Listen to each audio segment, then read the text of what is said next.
All of you in your life have had the opportunity to meet somebody famous at one point or another, relatively famous. Maybe you got to meet the principal of your school and they shook hands with you or something, or you invited some scholar to your house and you had a chance to talk to them, or you had lunch with somebody famous, etc., etc. You met a celebrity or something. You're on the plane, you're sitting next to like a player from the NBA or something like that. When people meet a celebrity, what do they usually do? Besides drooling, what else do they do? That's what they do. And then they take a picture with them, and then and then when they're done taking a picture, they tweet about it and they Facebook about it, and then they're like, you know who I got to meet? Oh my God! I was at Ikna, and Sheikh Yasir Qadi was praying next to me.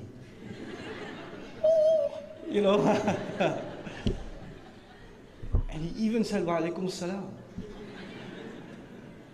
I'm never washing this hand again. So, people go a little crazy when they meet somebody famous. They go a little, but it becomes a memory they never forget. If you even go to older people's homes that had the opportunity to meet someone famous, they usually take that picture and frame it on, like they shook hands with the president or the CEO or whatever else. And if you're working in a company, a large company especially, and the CEO walks in and stops over at your cubicle and puts his hand on your shoulder and says, "Good job," just those words you'll never forget.